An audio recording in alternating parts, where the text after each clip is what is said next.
अस्सलाम वालेकुम।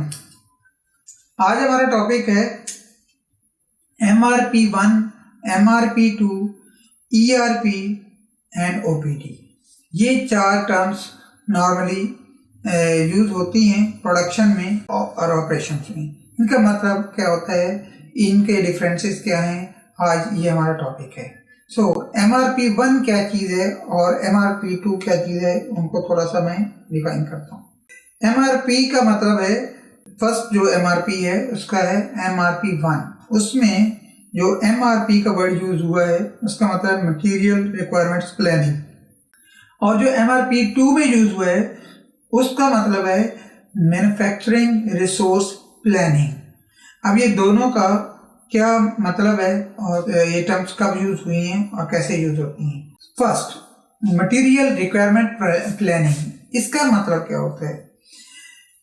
मैं थोड़ी सी डेफिनेशन पढ़ूंगा और उसके बाद जो है वो बताऊंगा।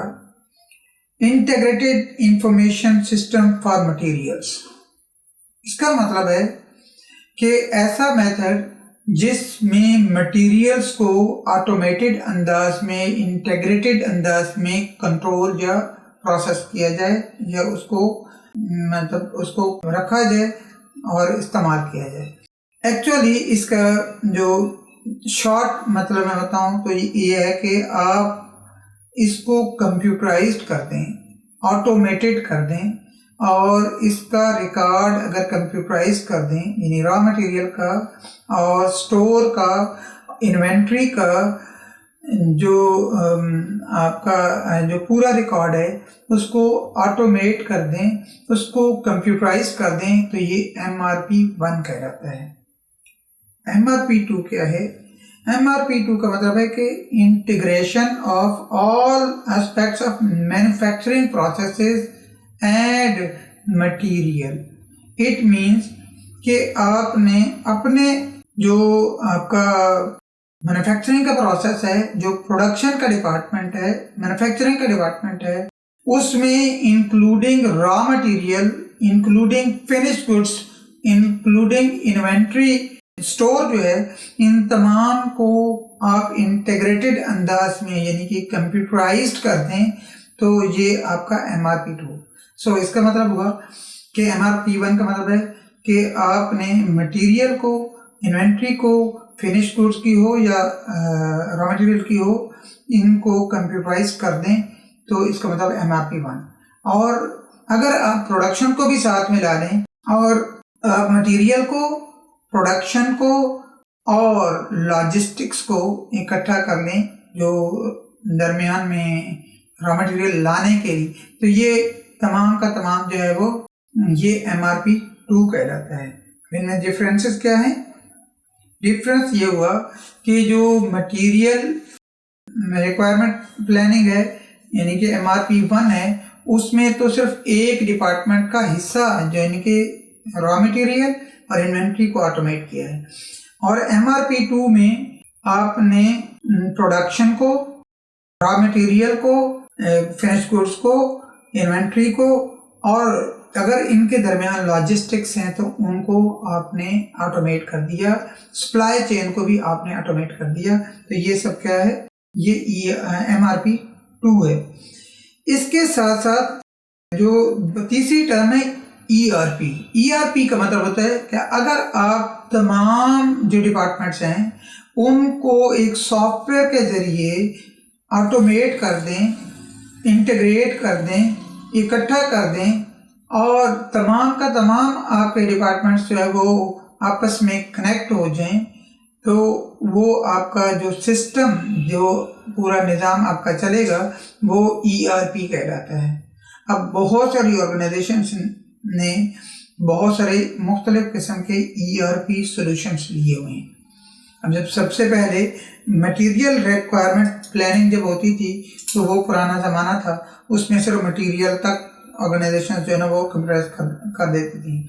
फिर बाद में कि जी हमने प्रोडक्शन यूनिट को भी साथ, और प्रोडक्शन की जो सारी जो रिपोर्टिंग है, प्रोडक्शन की आपस में जो मटेरियल के साथ कम्युनिकेशन है वो कंप्यूटराइज कर दी।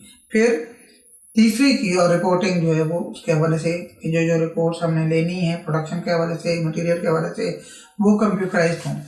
तो अब जो उसके बाद में जो डेवलपमेंट आई वो ये कि तमाम के तमाम जो डिपार्टमेंट्स हैं उनको आपस में इंटीग्रेट कर लिया जाए, यानी कि मार्केटिंग को, HR को, अकाउंटिंग को, फाइनेंस को, ट्रेजरी को और प्रोडक्शन को, रॉ मटेरियल को, और इसके अलावा जो भी आपके लॉजिस्टिक्स है, इसके अलावा कोई और डिपार्टमेंट आपका काम करता है, तो उन तमाम डिपार्टमेंट्स को इकट्ठा एक ही सॉफ्टवेयर के जरिए आपस में जो है वो इकट्ठा कर दिया जाए, इंटीग्रेट कर दिया जाए, तो वो ERP कहलाता है। यानी कि ERP इनकी जो है वो नेक्स्ट डेवलपमेंट है। यानी एक डिपार्टमेंट मटेरियल के ऊपर ऑटोमेटेड सिस्टम लगे तो ये हो गया MRP1। अगर इसके साथ प्रोडक्शन ऐड हो जाए तो ये हो गया MRP2। और अगर पूरी की पूरी जो ऑर्गेनाइजेशन है उसके तमाम डिपार्टमेंट्स आपस में इंटीग्रेट हो जाएं तो ये ERP कहलाता है। अब ERP जो है तमाम ऑर्गेनाइजेशंस ने लिया हुआ है और जो पहले दो हैं वो एब्सोलीट हो चुके हैं। अब ये तमाम की तमाम ऑर्गेनाइजेशन जो है वो ERP के ऊपर काम करती हैं। इनमें तीनों में जो डिफरेंसेस हैं वो मैंने ऑलरेडी बता दिए हैं। तो और चौथा जो पॉइंट है वो है OPT का। OPT का क्या मतलब होता है, वो इनसे थोड़ा डिफरेंट कॉन्सेप्ट है। वो कॉन्सेप्ट ये है जिसका OPT का मतलब ये होता है ऑप्टिमाइज्ड प्रोडक्शन टेक्नोलॉजी। इसका मतलब ये है कि ऑर्गेनाइजेशन ऐसे काम करे कि जो उसके प्रॉब्लम्स हैं, उसकी ऑब्स्टेकल्स हैं, उसकी जो बॉटलनेक्स हैं, उनको कंसिडर करते हुए, उनको मद्देनजर रखते हुए अगर मैक्सिमम प्रोडक्शन ले तो उसको कहते हैं ये ऑप्टिमाइज्ड प्रोडक्शन ली है उसने। कौन सी? ऑप्टिमाइज्ड प्रोडक्शन ली है। अब ये कौन सी चीज़ें हैं जो बॉटलनेक्स हैं, जो प्रॉब्लम्स हैं जो ऑर्गेनाइजेशन फेस करती हैं, तो उनमें उनकी 2-3 चीज़ें जो है वो बहुत इंपॉर्टेंट वाली जो है वो उनको फेस करनी पड़ती हैं। नंबर 1 कैपेसिटी का इशू होता है। बहुत सारे ऑर्गेनाइजेशंस में कैपेसिटी इशू होता है कि मैक्सिमम आप इतने कैपेसिटी की आप मैक्सिमम एक टाइम में, मिसाल के तौर पर एक मंथ में जो है मैक्सिमम कैपेसिटी आपकी इतनी है, इससे ज़्यादा नहीं आप प्रोडक्ट प्रोड्यूस कर सकते। तो उसके ऊपर जो भी बना रहे होंगे वो इकोनॉमीज ऑफ स्केल के ऊपर बन रही होंगी, मैक्सिमम प्रॉफिट दे रही होंगी और मिनिमम कॉस्ट के ऊपर बन रही होंगी। एक तो आपकी कैपेसिटी का बॉटलनेक है। दूसरी बॉटलनेक आपकी मशीन आवर्स की है और तीसरी लेबर आवर की है।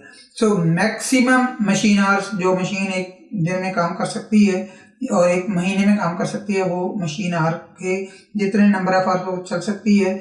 और उसमें जो प्लांट मेंटेनेंस वाले जो हम पोर्शन में हमने पढ़ा कि उसकी मेंटेनेंस का टाइम निकाल लेंगे। मिसाल के तौर पर अगर 30 डेज का मंथ है और 2 डेज जो है वो उसके मेंटेनेंस के होते हैं, तो 28 डेज में अगर 10 आवर्स काम करती है तो 10 × 28 तो 280 आवर्स ये मशीन आवर्स हैं। इससे ज़्यादा काम नहीं किया जा सकता। ये इसकी बॉटलनेक है। बॉटलनेक मीन्स के एक ही मैक्सिमम रिस्ट्रिक्शन है, इससे आगे नहीं जा सकते।